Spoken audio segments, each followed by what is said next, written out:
ನಮಸ್ಕಾರ ಸ್ನೇಹಿತರೆ, Ram sir 360 YouTube ಚಾನಲ್ಗೆ ನಿಮಗೆ ಸ್ವಾಗತ. ಓಕೆ, ದಿನನಿತ್ಯದ ಪ್ರಚಲಿತ ಘಟನೆಗಳನ್ನು ಇವತ್ತು ನೋಡ್ತಾ ಹೋಗೋಣ. ಹಾಗಾದರೆ ಇವತ್ತು ಅಂದರೆ ಏಪ್ರಿಲ್ 19ರ ಪ್ರಚಲಿತ ಘಟನೆಗಳು ನೋಡ್ತಾ ಹೋಗೋಣ. ಹಾಗಾದರೆ ಮೊದಲನೇದಾಗಿ ಬಂದ್ಬಿಟ್ಟು ನೋಡಿ ಏನಪ್ಪ ಅಂತಂದರೆ, on which day is world liver observe every day, ಅಂದರೆ ಪ್ರತಿ ವರ್ಷ ವಿಶ್ವ ಯಕೃತ್ ದಿನವನ್ನು ಯಾವ ದಿನದಂದು ಆಚರಿಸಲಾಗುತ್ತದೆ. ಯಕೃತ್ ಬಗ್ಗೆ ನಾನು ನಿಮ್ಗೆ ಆಲ್ರೆಡಿ ಸೈನ್ಸ್ ಕ್ಲಾಸಲ್ಲಿ ಹೇಳಿದ್ದೀನಿ. Okay, April 15, April 19, May 1, June 5, ಅಂದರೆ April 19 is a right answer.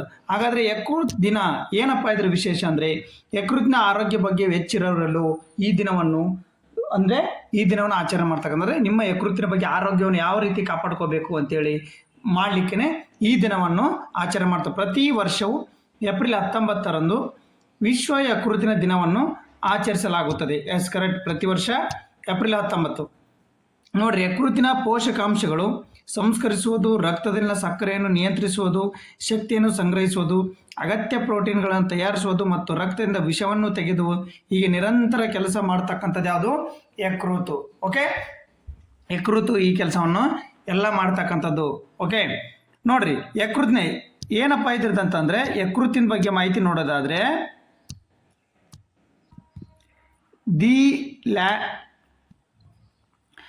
The Lancet ಗ್ಯಾಸ್ಟ್ರೋಎಂಟರಾಲಜಿ ಹೆಪಟೋಟಾಲಜಿಯಲ್ಲಿ ಪ್ರಕಟವಾದ ಇತ್ತೀಚಿನ ಜಾಗತಿಕ ಪ್ರಕಾರ, ನೋಡ್ರಿ ಈ ಪತ್ರಿಕೆಯನ್ನು ಪ್ರಕಾರ, ಈ ಸಂಸ್ಥೆಯ ಪ್ರಕಾರ ಜಾಗತಿಕವಾಗಿ ಎಷ್ಟು ಅಂತಂದರೆ ಸುಮಾರು ವಿಶ್ವಾದ್ಯಂತ 1.3 ಶತಕೋಟಿ ಜನರು ಚಯಾಪಚಯ ಅಂದರೆ ಯಕೃತ್ತಿನ ಫೇಲ್ಯೂರ್ನಿಂದ ಬಳಲ್ತಾ ಇರ್ತಕ್ಕಂಥದ್ದು. ನೋಡ್ರಿ ಸ್ಟಿಟೋಟಿಕ್ ಲಿವರ್ ಕಾಯಿಲೆಯಿಂದ ಬಳಲುತ್ತಿದ್ದಾರೆ ಎಂದು ಅಂದಾಜಿಸಲಾಗಿದೆ. 2050ಕ್ಕೆ ಎಷ್ಟಕ್ಕೆ 1.8 ಶತಕೋಟಿಗೆ ಏರಬಹುದೆಂದು ಅಂದಾಜು ಮಾಡಲಾಗಿದೆ ಈಗ ಆಲ್ರೆಡಿ. ಈ ಹೆಚ್ಚಳ ಮುಖ್ಯವಾಗಿ ಬೊಜ್ಜು, ಮಧುಮೇಹ, ಇನ್ಸುಲಿನ್ ಪ್ರತಿರೋಧ ಮತ್ತು ಜಡ ಜೀವನ ಶೈಲಿ ಹೆಚ್ಚುತ್ತಿರುವ ದರಗಳಿಂದಾಗಿ ಎಂದು ನಿರ್ಧರಿಸಲಾಗಿದೆ. ನೋಡ್ರಿ, ಯಾವೆಲ್ಲ ಅಂಶಗಳನ್ನು ಒಳಗೊಂಡು ಯಕೃತ್ತು ನಮ್ಮದು ಫೇಲ್ಯೂರ್ ಆಗ್ತಿದೆ ಅಂದ್ಕೊಂಡು, ಬೊಜ್ಜು ಅಥವಾ ಮಧುಮೇಹದಿಂದ ನಮ್ಮ ಲಿವರ್ ಅಂದರೆ ಯಕೃತ್ತುಗಳು ನಮ್ಮದು ಯಕೃತ್ತು ಏನಾಗುತ್ತೆ ಫೇಲ್ಯೂರ್ ಆಗ್ತಕ್ಕಂಥದ್ದು ಕೆಲಸ ಆಗ್ತಕ್ಕಂಥದ್ದು. ಓಕೆ, ಭಾರತದಲ್ಲಿ ಕಂಡುಬರುವ ನಾವು ನಿರ್ಲಕ್ಷಿಸಬಾರದೆಂದು ಗಂಭೀರ ಎಚ್ಚರಿಕೆ ನೀಡಿರ್ತಕ್ಕಂಥದ್ದು. ಓಕೆ, ವಿಶ್ವ ಯಕೃತ್ತಿನ ಏಪ್ರಿಲ್ 19. ಹಾಗಾದರೆ ನೆಕ್ಸ್ಟ್ ನೋಡಿ, ವಿಶ್ವ ಪರಂಪರೆ ದಿನವನ್ನು ಯಾವ ದಿನಾಂಕದಂದು ಆಚರಿಸಲಾಗುತ್ತದೆ? ಪ್ರತಿ ವರ್ಷ ವಿಶ್ವ ಪರಂಪರೆ ದಿನವನ್ನು ಯಾವ ದಿನವನ್ನಾಗಿ ಆಚರಣೆ ಮಾಡ್ತಕ್ಕಂಥದ್ದು? ಯಾವತ್ತು? April 18 is the right answer. Theme ಏನಾಗಾದರೆ the emergency response for living heritage in the context of conflict and disasters. ನೋಡಿರಿ, ನ್ಯೂಸ್ ಪೇಪರಲ್ಲಿ ಕೊಟ್ಟಿರ್ತಕ್ಕಂಥ ಮಾಹಿತಿ ಕ್ಲಿಯರ್ ಕಟ್ಟಾಗಿ ನೋಡ್ಕೊಡ್ರಿ. 2026 ಘೋಷವಾಕ್ಯ ಸಂಘರ್ಷಗಳು ಮತ್ತು ವಿಪತ್ತುಗಳ ಸಂದರ್ಭದಲ್ಲಿ ಜೀವಂತ ಪರಂಪರೆಯ ತುರ್ತು ಸ್ಪಂದನೆ. ಇತಿಹಾಸ ನೋಡೋದಾದರೆ ನೋಡಿರಿ, 1982ರಲ್ಲಿ ICOMOS ಈ ದಿನವನ್ನು ಆಚರಿಸಲು ಶಿಫಾರಸು ಮಾಡಿದ್ದು. 1983ರಲ್ಲಿ ಯುನೆಸ್ಕೋ ಸಾಮಾನ್ಯ ಸಭೆಯಲ್ಲಿ ಅಧಿಕೃತವಾಗಿ ಅಂಗೀಕರಿಸಲಾಗಿರ್ತಕ್ಕಂಥದ್ದು. ಮತ್ತೊಂದು ಹೆಸರು international day for monument and sites, ಇದಕ್ಕೆ ಮತ್ತೊಂದು ಹೆಸರು. ಮತ್ತು ಭಾರತ ಮತ್ತು ವಿಶ್ವ ಪರಂಪರೆ ಸಂಬಂಧ ಏನಾಗರೆ ಒಟ್ಟು ತಾಣಗಳೆಷ್ಟು? 44. ಏಪ್ರಿಲ್ 2026 ಪ್ರಕಾರ ಈಗ ಓಕೆ ಎಷ್ಟುದವು? Total 44 world heritage site. ಅದರ ಸಾಂಸ್ಕೃತಿಕ ತಾಣಗಳು 36, ನೈಸರ್ಗಿಕ ತಾಣಗಳು 7, ಮಿಶ್ರ ತಾಣಗಳು ಯಾವುದು? 1. ಅದ್ಯಾವುದು? ಕಾಂಚನಜುಂಗ ರಾಷ್ಟ್ರೀಯ ಉದ್ಯಾನವನ ಮಿಶ್ರ ತಾಣಗಳು. ಓಕೆ, ಹಾಗಾದರೆ ಕರ್ನಾಟಕದಲ್ಲಿ, ನಮ್ಮ ಕರ್ನಾಟಕದಲ್ಲಿ ನೋಡೋದಾದರೆ ಎಷ್ಟಿದಾವೆ? ಹಂಪಿ, ಪಟ್ಟದಕಲ್ಲು, ಪಶ್ಚಿಮ ಘಟ್ಟ, ಹೊಯ್ಸಳರು. ಈಗ ಇತ್ತೀಚೆಗೆ ನೋಡ್ರಿ ಹೊಯ್ಸಳದ ಇವೆಲ್ಲ 2012 ಆಯಿತು. 2023ರಲ್ಲಿ ನಮ್ಮ ಹೊಯ್ಸಳ ಪವಿತ್ರ ಸ್ಥಾನ ಹಳೆಬೀಡು ಸೋಮನಾಥಪುರ 2023ರಲ್ಲಿ ಏನಾಗಿರ್ತಕ್ಕಂಥದ್ದು? ಸೇರ್ಪಡೆ ಆಗಿರ್ತಕ್ಕಂಥದ್ದು. ಓಕೆ, ಹಾಗಾದ್ರೆ ಪರೀಕ್ಷಾ ದೃಷ್ಟಿಯಿಂದ ನೀವೇನು ನೋಡ್ಕೋಬೇಕಂದ್ರೆ ಯುನೆಸ್ಕೋ ಕೇಂದ್ರ ಕಚೇರಿ ನೋಡ್ಕೋಬೇಕು. ಎಲ್ಲಿ? ಪ್ಯಾರಿಸ್ನ ಫ್ರಾನ್ಸ್ನಲ್ಲಿ. ಭಾರತದ ಮೊದಲ ತಾಣ ನೋಡ್ಕೋ 1983ರಲ್ಲಿ ಅಜಂತಾ ಗುಹೆಗಳು, ಎಲ್ಲಾರೋ ಗುಹೆಗಳು, ಅಗ್ರಾ ಮತ್ತು ತಾಜ್ ಮಹಲ್ಗಳು. ವಿಶ್ವದ ಅತಿ ಹೆಚ್ಚು ತಾಣಗಳು ಹೊಂದಿರುವ ದೇಶ ಯಾವುದು? ಇಟಲಿ. ಇದನ್ನ ವಿಶ್ವ ಪಾರಂಪರಿಕ ತಾಣದ ಬಗ್ಗೆ ನಿಮಗಿಷ್ಟು ಮಾಹಿತಿ ಇರತಕ್ಕಂಥದ್ದು. ಓಕೆ, ನೆಕ್ಸ್ಟ್ ಕ್ವಶನ್ ನೋಡಿ, ಸೆರ್ಬಿಯಾದಲ್ಲಿ ನಡೆದ ಫಿಡೆ ವಿಶ್ವವಿದ್ಯಾಲಯ ರ್ಯಾಪಿಡ್ ಚೆಸ್ 12 ವರ್ಷದೊಳಗಿನ ಟೂರ್ನಿಯನ್ನು ಚಾಂಪಿಯನ್ ಪಟ್ಟ ಗೆದ್ದವರು ಯಾರು? ನೋಡ್ರಿ, ಸೆರ್ಬಿಯಾದಲ್ಲಿ ನಡೆದ 12 ವರ್ಷದೊಳಗಿನ ಮಕ್ಕಳ ಫಿಡೆ ವಿಶ್ವ ಚೆಸ್ ಚಾಂಪಿಯನ್. ನೋಡ್ರಿ, ಚೆಸ್ನಲ್ಲಿ ಯಾರು? ಓಕೆ, ಯಾರು ಚಾಂಪಿಯನ್ ಆಗಿ ಹೊರಹೊಮ್ಮಿರ್ತಕ್ಕಂಥದ್ದು? Emma Jacks, S Ravanika, Koneru Humpy, R Pragnanand. ಯಾರು? AS ಶ್ರವಣಿಕಾ. ನೋಡ್ರಿ 12 ವರ್ಷದೊಳಗಿನ ಅಂತಂದ್ರೆ AS ಶ್ರವಣಿಕಾ. ನ್ಯೂಸ್ ಪೇಪರ್ ಕೊಟ್ಟಿದ್ದು ಭಾರತದ 11 ವರ್ಷದ ಬಾಲಕಿ AS ಶ್ರವಣಿಕಾ ಫಿಡೆ ವಿಶ್ವ ರ್ಯಾಪಿಡ್ ಚೆಸ್ 12 ವಯೋಮಿತಿಯ ಟೂರ್ನಿಯಲ್ಲಿ ಚಾಂಪಿಯನ್ ಪಟ್ಟವೇರಿದ್ದಾರೆ. ಎಲ್ಲಿ ನಡೆದಿರ್ತಕ್ಕಂಥದ್ದು? ಸೆರ್ಬಿಯಾದಲ್ಲಿ. ವಿಶ್ವ ಫಿಡೆ 12 ವರ್ಷದೊಳಗಿಂದ ಎಲ್ಲಿ ಚೆಸ್ ಓಕೆ ಟೂರ್ನಿ ಒಟ್ಟು 10.5 ಅಂಕ ಗಳಿಸುವ ಮೂಲಕ ಶ್ರವಣಿಕಾ ಈ ಸಾಧನೆ ಮಾಡಿದ. ಅವರು 9ನೇ ಸುತ್ತಿನಲ್ಲಿ ತನಗಿಂತ ಉನ್ನತ ಶ್ರೇಯಾಂಕದಲ್ಲಿ ಸ್ಲೋವೇನಿಯಾದ ಎಮ್ಮಾ ಜಾಕ್ಸ್ ವಿರುದ್ಧ ಜಯಗಳಿಸಿರ್ತಕ್ಕಂಥದ್ದು. ಯಾವುದು? ಸ್ಲೋವೇನಿಯಾದ ಎಮ್ಮಾ ಜಾಕ್ಸ್ ವಿರುದ್ಧ ಜಯಗಳಿಸಿ ಇನ್ನು 2 ಸುತ್ತು ಬಾಕಿ ಇರೋ ಪ್ರಶಸ್ತಿಯನ್ನು ಖಚಿತಪಡಿಸಿಕೊಂಡಿರ್ತಕ್ಕಂಥ ಶ್ರವಣಿಕಾ ಮುನ್ನ 10 ವಯೋಮಿತಿಯಲ್ಲಿ ವಿಶ್ವ ಕೆಡೆಟ್ ಚಾಂಪಿಯನ್ ಎನಿಸಿದರು. ಇವರು ಆಲ್ರೆಡಿ ಮೊದಲು 10 ವರ್ಷದೊಳಗಿಂದ ಕೆಡೆಟ್ ಚಾಂಪಿಯನ್ ಅನ್ನು ಗೆದ್ದಿದ್ರು ಇವರು 10 ವರ್ಷದೊಳಗಿದ್ದಾಗ ಮೊದಲಕ. ಈಗ ವಿಶ್ವ ಫಿಡೆ ಚೆಸ್ ಒಳಗಿರ್ತಕ್ಕಂಥದ್ದು. ಓಕೆ, ನೆಕ್ಸ್ಟ್ ನೋಡ್ರಿ, ನೆಕ್ಸ್ಟ್ ಕ್ವಶನ್ ನೋಡಿದ್ರೆ which country is the world top produce of the gold producing the approximate 380 metric ton. ಅಂದರೆ 380 ಟನ್ ಚಿನ್ನವನ್ನು ಉತ್ಪಾದಿಸುವ ಮೂಲಕ ವಿಶ್ವದ ಅಗ್ರಗಣ್ಯ ಚಿನ್ನ ಉತ್ಪಾದಕ ದೇಶವಾಗಿ ಯಾವುದು ಹೊರಹೊಮ್ಮಿದೆ ಅಂತಂತಂದ್ರೆ ನೋಡ್ರಿ, ರಷ್ಯಾ, ಆಸ್ಟ್ರೇಲಿಯಾ, ಇಂಡಿಯಾ, ಚೀನಾ. ಯಾವುದಂತಂದ್ರೆ ಚೀನಾ ಹೊರಹೊಮ್ಮಿದೆ. 380 ಮೆಟ್ರಿಕ್ ಟನ್ನಷ್ಟು ಚಿನ್ನವನ್ನು ಉತ್ಪಾದಿಸುವ ಮೂಲಕ ಚೀನಾ ವಿಶ್ವದಲ್ಲಿ ಅಗ್ರಗಣ್ಯ ರಾಷ್ಟ್ರವಾಗಿ ಹೊರಹೊಮ್ಮಿರ್ತಕ್ಕಂಥದ್ದು. ಏನು ಕಂಪ್ಲೀಟ್ ಮಾಹಿತಿ ನೋಡೋಣ ಹಾಗಾದ್ರೆ. ದಶಕಗಳಲ್ಲಿ ಪಾರಮ್ಯ ಉಳಿಸಿಕೊಂಡಿರುವ ಡ್ರ್ಯಾಗನ್ ರಷ್ಯಾ, ಆಸ್ಟ್ರೇಲಿಯಾ ದಲ್ಲಿಯೂ ಅಧಿಕ ಉತ್ಪಾದನೆ. ನೋಡ್ರಿ, ಹಾಗಾದರೆ ಮಾಹಿತಿ ನೋಡೋದಾದರೆ ಒಂದು ನಿಮಿಷ ನೋಡ್ರಿ. ಚಿನ್ನ ಕೇವಲ ಹೊಳೆಯುವ ಆಭರಣ ಅಲ್ಲ, ಕುಟುಂಬಗಳಿಗೆ ಆರ್ಥಿಕ ಸಂಕಷ್ಟದಲ್ಲಿ ಬೇಕಾಗಿರ್ತಕ್ಕಂಥದ್ದು. ಜಾಗತಿಕವಾಗಿ 2024ರಲ್ಲಿ ಚಿನ್ನ ಉತ್ಪಾದನೆಯಲ್ಲಿ ಮುಂಚೂಣಿಯಲ್ಲಿದ್ದ ಅಗ್ರಗಣ್ಯ ದೇಶದ ಪಟ್ಟಿ ಮಾಡಲಾಗಿದೆ. ಒಟ್ಟಾರೆ 380 ಮೆಟ್ರಿಕ್ ಟನ್ ಹೊಂದಿರತಕ್ಕಂಥ ಚೀನಾ ನಂಬರ್ 1 ದೇಶ ಎನಿಸಿಕೊಂಡಿರ್ತಕ್ಕಂಥದ್ದು. ಯಾವುದು? ನಂಬರ್ 1. ಹಾಗಾದರೆ ದೊಡ್ಡ ಸರ್ಕಾರಿ ಸ್ವಾಮ್ಯದ ಕಂಪನಿ ಕಾರ್ಯಾಚರಣೆ ಚೀನಾ 2024ರಲ್ಲಿ 1 ದಶಕಕ್ಕೂ ಹೆಚ್ಚು ಕಾಲ ಅಗ್ರಸ್ಥಾನವನ್ನು ಕಾಯ್ದುಕೊಂಡಿರುತ್ತೆ. ನಂತರ ಸ್ಥಾನದಲ್ಲಿ ಯಾವುದೈತಿ? ಆಸ್ಟ್ರೇಲಿಯಾ. ಓಕೆ, ಯಾವುದು? ಆಸ್ಟ್ರೇಲಿಯಾ, ರಷ್ಯಾ ದೇಶಗಳಿವೆ. ನೆಕ್ಸ್ಟು 1, 2 ಸ್ಥಾನ ನೋಡ್ರಿ. 2ನೇದು ಆಸ್ಟ್ರೇಲಿಯಾ, ರಷ್ಯಾ 3ನೇ ಸ್ಥಾನ. ರಷ್ಯಾ ಸುಮಾರು 330 ಟನ್ 330 ಟನ್ನಿಗೆ, ಆಸ್ಟ್ರೇಲಿಯಾ 2024 784 ಟನ್ ಉತ್ಪಾದಿಸಿವೆ. ರಷ್ಯಾದ ಬೃಹತ್ ಗಣಗಳಿಂದ ಈ ಸರಿ ರಷ್ಯಾ 2ನೇ ಸ್ಥಾನ ಮತ್ತು ಆಸ್ಟ್ರೇಲಿಯಾ 3ನೇ ಸ್ಥಾನ ಕ್ರಮವಾಗಿ ಇರ್ತಕ್ಕಂಥದ್ದು. ಭಾರತ ಬಹಳ ಹಿಂದೆ ನೋಡ್ರಿ. ಅಮೇರಿಕಾ ಟಾಪ್ 5ನಲ್ಲಿ ಸ್ಥಾನ ಉಳಿಸಿಕೊಂಡಿರ್ತಕ್ಕಂಥದ್ದು. ಆಗ ರಷ್ಯಾ ಬೃಹತ್ ಗಣಿಗಳಾಗ್ತದ. ಆಮೇಲೆ ಟಾಪ್ 5ನಲ್ಲಿ ಅಮೇರಿಕಾ ಇರ್ತಕ್ಕಂಥದ್ದು. ಚಿನ್ನ ಪರಿಶೋಧನೆಯಲ್ಲಿ ಭಾರತ ಚರಿತ್ರೆ ದೊಡ್ಡದು. ಭಾರತೀಯ ದೇಶ GDPಗಿಂತ ಹೆಚ್ಚಿನ ಚಿನ್ನ ದಾಸ್ತಾನ ಹೊಂದಿರತಕ್ಕಂಥದ್ದು. ಆದರೆ ಇತ್ತೀಚೆಗೆ ಮಾತ್ರ ಆಮೆಗತಿಯಲ್ಲಿ ಸಾಗುತ್ತದೆ. 2020ರಲ್ಲಿ ಭಾರತ ಕೇವಲ ಎಷ್ಟೈತೆ ಒಂದು ನೋಡ್ರಿ 1.6 ಮೆಟ್ರಿಕ್ ಟನ್ ಚಿನ್ನವನ್ನು ಉತ್ಪಾದಿಸಿದೆ. ನೋಡ್ರಿ, ಅವರು 380 ಟನ್ ಉತ್ಪಾದನೆ ಮಾಡಿದರೆ ನಾವು 1.6 ಎಲ್ಲಿಂದ ಎಲ್ಲಿ ಅಜಾಗಜಾಂತರ ಇದೇನಿರ್ತಕ್ಕಂಥದ್ದು. ಇದು ಆತ ನಾವು ಆಮದು ಕೊಂಡು ಮಾಡಿಕೊಡುವ ಬಳಸುವ ಚಿನ್ನ ಪ್ರಮಾಣ ಹೋಲಿಸಿದರೆ ಅತ್ಯಂತ ಕಡಿಮೆ ಇರ್ತಕ್ಕಂಥದ್ದು. ನಮ್ಮಲ್ಲಿ ಏಕೆ ತಯಾರಿಕೆ ಕಡಿಮೆ ಇರ್ತಕ್ಕಂಥದ್ದು? ಚಿನ್ನ ಗಣಿತ ಕೊರತೆ ಇಲ್ಲ, ಆದರೆ ಸರ್ಕಾರಿ ಕೆಂಪು ಪಟ್ಟಿಯ ಅಡೆತಡೆಗಳು ಅಂದರೆ ಈಗ ಏನಂತಂದರೆ ಫಾರೆಸ್ಟ್ಗಳಿರ್ತಾವೆ, ಫಾರೆಸ್ಟ್ ತೆಗೆದುಬಿಟ್ಟು ನಾವು ಚಿನ್ನ ತೆಗಿಬೇಕಾಗಿರ್ತೈತಿ. ಅದಕ್ಕೆಲ್ಲ ಸರ್ಕಾರದಿಂದ ಏನು ಮಾಡ್ತಕ್ಕಂಥದ್ದು? ತಡೆ ಬರ್ತಕ್ಕಂಥದ್ದು. ಕೇಂದ್ರ ಸರ್ಕಾರ 2019ರಲ್ಲಿ ರಾಷ್ಟ್ರೀಯ ಖನಿಜ ನೀತಿಯನ್ನು ರೂಪಿಸಿರ್ತಕ್ಕಂಥ ರಾಷ್ಟ್ರೀಯ ಖನಿಜ ನೀತಿಯನ್ನು 2019ರಲ್ಲಿ ರೂಪಣೆ ಮಾಡಿತ್ತು. ಆದರೆ ಕರ್ನಾಟಕದಲ್ಲಿ ಚಿನ್ನದ ನಿಕ್ಷೇಪ ಎಷ್ಟಾಗಾದರೆ ಭಾರತದ ಒಟ್ಟು ಚಿನ್ನ ನಿಕ್ಷೇಪ ಇರುವ ಪ್ರದೇಶದಲ್ಲಿ ಕರ್ನಾಟಕ ಶೇಕಡ ಎಷ್ಟು? 88ರಷ್ಟು ಪಾಲನ್ನು ಹೊಂದಿರತಕ್ಕಂಥದ್ದು. ಕರ್ನಾಟಕದಲ್ಲಿ ಅತಿ ಚಿನ್ನವನ್ನು ಹೊಂದಿರತಕ್ಕಂಥದ್ದು ಯಾವುದು? ನಮ್ಮ ಕರ್ನಾಟಕ. ಒಂದು ಕಾಲದ ಕೋಲಾರ ಚಿನ್ನ ಗಣಿ ಇಡೀ ದೇಶದಲ್ಲೇ ಶ್ರೀಮಂತ ಗಣಿ ಎನ್ನಿಸಿಕೊಂಡಿತ್ತು. ಆದರೆ 2001ರಲ್ಲಿ ಇದನ್ನು ಬಂದ್ ಮಾಡಲಾಯಿತು. ಬಾಗಿಲು ಹಾಕುವ ಮುನ್ನ ಇಲ್ಲಿ 800 ಮೆಟ್ರಿಕ್ ಟನ್ಗಿಂತ ಹೆಚ್ಚು ಬಂಗಾರ ತಯಾರಿಸಲಾಗುತ್ತಿದ್ದು, ಆಧುನಿಕ ವಿಧಾನ ಬಳಸಿಕೊಂಡು ಹಳೆ ರಾಶಿ ಚಿನ್ನವನ್ನು ಹೊರತೆಗೆಯಲು KGF ಮತ್ತೆ ಚಾಲನೆ ನೀಡಿರ್ತಕ್ಕಂಥದ್ದು. ನೆಕ್ಸ್ಟ್ ಇನ್ನೊಂದು ಯಾವುದು? ಹಟ್ಟಿ ಚಿನ್ನದ ಗಣಿ. ಕರ್ನಾಟಕ ಹಟ್ಟಿ ಚಿನ್ನದ ಗಣಿ ಈಗ ದೇಶದಲ್ಲಿ ಪ್ರಮುಖ ಚಿನ್ನ ಗಣಿ ಅಂತ ಎನಿಸಿದೆ. ಇಲ್ಲಿಯೂ ಇನ್ನೂ 30 ವರ್ಷ ಕಾಲ ಚಿನ್ನವನ್ನು ನಾವು ತೆಗೆಯಬಹುದು. ಕರ್ನಾಟಕ ಹೊರತುಪಡಿಸಿದರೆ ಇನ್ನೊಂದು ಯಾವುದು? ರಾಜಸ್ಥಾನ ದೇಶದಲ್ಲಿ 2ನೇ ಅತಿ ದೊಡ್ಡ ಚಿನ್ನ ಹೊಂದಿರತಕ್ಕಂಥ ದೇಶವಾಗಿರ್ತಕ್ಕಂಥದ್ದು. ನೋಡ್ರಿ, ದೇಶ ಈಗ ತಜ್ಞರು ಇತ್ತೀಚೆಗೆ ಒಡಿಸ್ಸಾ, ಮಧ್ಯಪ್ರದೇಶ, ಆಂಧ್ರ ಪ್ರದೇಶದಲ್ಲೂ ಚಿನ್ನ ನಿಕ್ಷೇಪ ಆಗಿರ್ತಕ್ಕಂಥದ್ದು ಬಂದಿರ್ತಕ್ಕ. ನೋಡ್ರಿ, ಚೀನಾ, ರಷ್ಯಾ, ಆಸ್ಟ್ರೇಲಿಯಾ, ಕೆನಡಾ 4ನೇ ಸ್ಥಾನ, ಅಮೇರಿಕಾ 5, ಗಾನಾ 6, ಮೆಕ್ಸಿಕೋ 7, ಇಂಡೋನೇಷಿಯಾ 8, ಪೇರು 9, ಉಜ್ಬೇಕಿಸ್ತಾನ 10. ನಾವು ಟಾಪ್ 10ನಲ್ಲೇ ಬರೋದಿಲ್ಲ. ನೋಡ್ರಿ, ಟಾಪ್ 5ಯಲ್ಲಿ ಅಮೇರಿಕಾ, ಆಸ್ಟ್ರೇಲಿಯಾ, ಚೀನಾನೇ ಚಿನ್ನ ಉತ್ಪಾದನೆಯಲ್ಲಿ ಮೊದಲ ಸ್ಥಾನ ಇರತಕ್ಕಂಥದ್ದು. ಓಕೆ, ನಮ್ಮದು 34,600 ಟನ್ ಚಿನ್ನ ಸಂಗ್ರಹ ಭಾರತೀಯ ಮನೆಗಳಲ್ಲಿದೆ ಎಂದು ಅಂದಾಜು ಮಾಡಲಾಗಿರ್ತಕ್ಕಂಥದ್ದು. ಓಕೆ, ಇದನ್ನು ಸ್ವಲ್ಪ ನೋಡ್ಕೊಡ್ರಿ. ಓಕೆ, ನೆಕ್ಸ್ಟ್ ಸಾಗರಮಾಲಾ ಯೋಜನೆಯಡಿ ಪ್ರಸ್ತುತ ಭಾರತದಲ್ಲಿ ಎಷ್ಟು ಅಗ್ರ ಪ್ರಮುಖ ಬಂದರುಗಳಿವೆ ಅಂತ ಹೇಳಿ 2015ರಲ್ಲಿ ಸಾಗರ್ ಮಾಲಾ ಯೋಜನೆಯನ್ನ ಪ್ರಧಾನಿ ನರೇಂದ್ರ ಮೋದಿ ಕೇಂದ್ರ ಸರ್ಕಾರ ಜಾರಿಗೆ ತಂದಿರತಕ್ಕಂಥದ್ದು. ಇದನ್ನ 2001ರಲ್ಲಿನೇ ಅಟಲ್ ಬಿಹಾರಿ ವಾಜಪೇಯಿ ಅವರು ಮಂಡನೆ ಮಾಡಿದ್ರು. ಬಟ್ 2015ರಲ್ಲಿ ಜಾರಿಗೆ ಬಂದಿದೆ. ಎಷ್ಟು ಬಂದರುಗಳು ಅಂತಂದ್ರೆ ದೇಶದಲ್ಲಿ 9 ಬಂದರುಗಳು.